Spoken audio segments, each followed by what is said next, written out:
मुझे इस बात में कोई शक नहीं है कि कुछ ताकतें दुनिया में ऐसी हैं जो पाकिस्तान को कमज़ोर रखना चाहती हैं, उनको पाकिस्तान को केओस में रखना चाहती हैं, और इसमें भारत तो खैर है ही है। अमेरिका की भी एक पॉलिसी हमेशा से रही है।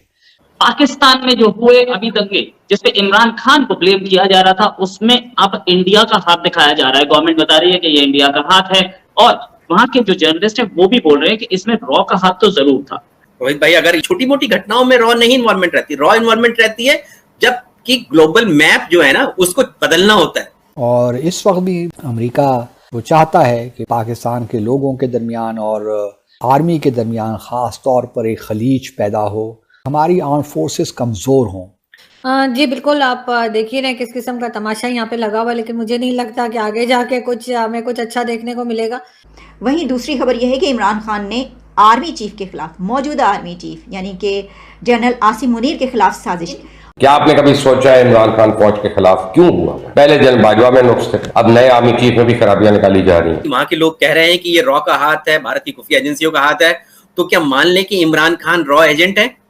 बात करें, हम यही कहते हैं इंडिया ने जो सा वो बांग्लादेश को अलहदा कर दिया, इंडिया ने ये कर दिया। आज आप भी कह रही हैं, इमरान खान साहब भी कह रहे हैं कि वो हमारी फौज ने किया। उसका जिम्मेदार कौन था? उसका जिम्मेदार इंडिया था, उसका जिम्मेदार हम खुद थे, या उसके जिम्मेदार हम थे? हेलो दोस्तों, आइए देखते हैं पाकिस्तानी मीडिया की लेटेस्ट वीडियो। अभी इस हफ्ते पाकिस्तान के अंदर जो कुछ भी हुआ वह एक बड़ा अनप्रेसिडेंटेड था, यानी कि ऐसा पहले कुछ कभी नहीं हुआ और ऐसा किसी ने सोचा नहीं था कि पाकिस्तानी अवाम यानी पाकिस्तानी जनता और पाकिस्तानी आर्मी आमने सामने होगी। लेकिन यह सब हुआ, और वह सब हुआ इमरान खान के अरेस्ट होने के बाद, जिसके बाद जो कुछ हुआ पूरी दुनिया ने इसकी कवरेज भी की और देखा भी कि किस तरह से पूरे पाकिस्तान में लगभग एक दंगे से स्थिति थी। लेकिन अब इसमें सबसे बड़ी हैरत की बात यह आ रही है कि पाकिस्तानी मीडिया इस पर भी भारत और अमेरिका को जिम्मेदार ठहरा रही है कि यह जो पाकिस्तान के अंदर जो कुछ हुआ वह भारत और अमेरिका ने करवाया, क्योंकि ये दोनों देश नहीं चाहते पाकिस्तान तरक्की करे। यानी फिर वही पाकिस्तान का जो नैरेटिव पिछले 75 सालों से चला आ रहा है कि भारत हमारा दुश्मन है, अमेरिका हमारा दुश्मन है। और इनफैक्ट हकीकत तो यह है कि पाकिस्तान पूरी दुनिया को अपना दुश्मन मानता है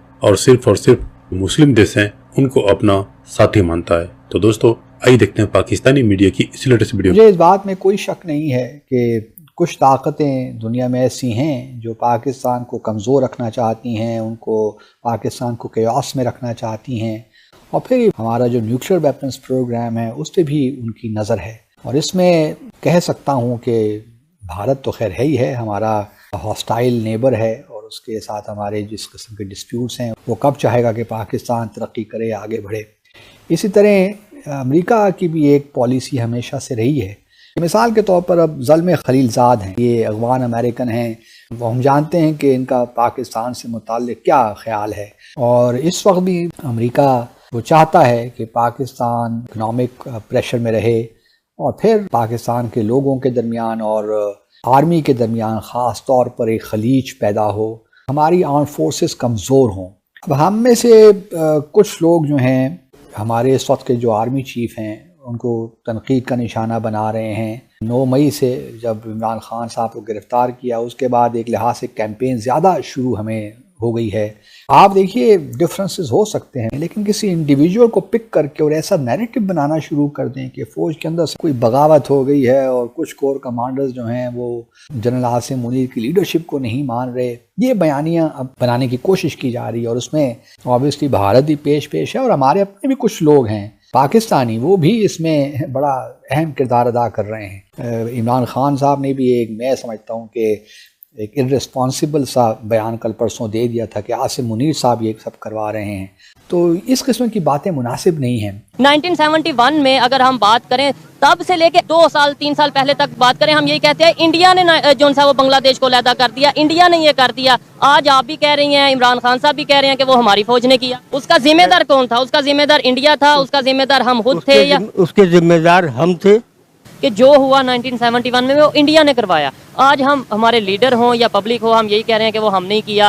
ये तो नोन था, लेकिन मासेस को नहीं था। एक खास तबके को जो पढ़ा लिखा, जो किताबें पता था, उसे पता था कि रियलिटी क्या है, लेकिन उनकी आवाज़ नहीं थी। बोलते हुए, लिखते हुए डरते थे।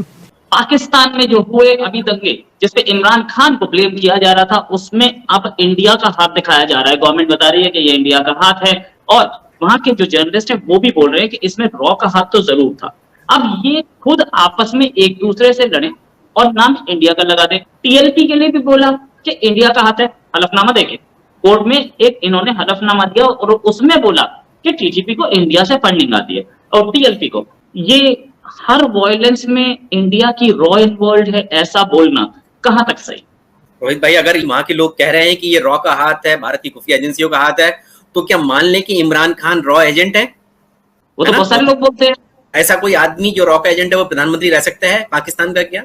तो ये सब बेबुनियाद बातें हैं, ये सिर्फ दिखाने के लिए, क्योंकि देखिए पाकिस्तान अगर एकजुट रह सकता है तो वो सिर्फ एंटी इंडिया बैशिंग पे रह सकता है, और दूसरा कोई कारण नहीं है उसका पाकिस्तान का कि वो एक यूनाइटेड कंट्री रहे, नहीं तो नहीं रह सकता है। अब जब ये इतना बड़ा दंगा हो गया है, इतने बड़े रॉयट्स हो गए, बगावत हो गई है पाकिस्तानी सेना के खिलाफ, आईएसआई के खिलाफ, जो उनकी सबसे बड़ी खुफिया एजेंसी, आईएसआई के हेडक्वार्टर पर अटैक हुआ रोहित भाई। जो अभी ये इमरान खान वाला जो एपिसोड हुआ है, जो कमांडर्स है, मिलिट्री कमांडर्स है पाकिस्तानी सेना के, जहां से सारे ऑफिसर्स जो है आईएसआई में आते हैं, उन सबके घरों में अटैक हुआ, घरों को आंख के हवाले कर दिया। तो अब उनको लगा कि ये तो हमारी बेइज्जती हो रही है, तो सीधा आरोप जो भारत के ऊपर डाल दो, भारत की खुफिया एजेंसी के ऊपर डाल दो। जबकि भारत की खुफिया एजेंसियों का मैं मान सकता हूं कि डायरेक्ट कोई भी इन्वॉल्वमेंट नहीं होगा इस तरह के रॉयट्स में, वायलेंस में। ये डायरेक्ट वायलेंस में इन्वॉल्वमेंट नहीं रहा होगा, लेकिन आप पिछले कुछ सालों का अगर आप ट्रैक रिकॉर्ड देखेंगे, किस तरह की जो नैरेटिव जो है वो भारत ने पाकिस्तान के खिलाफ तैयार की।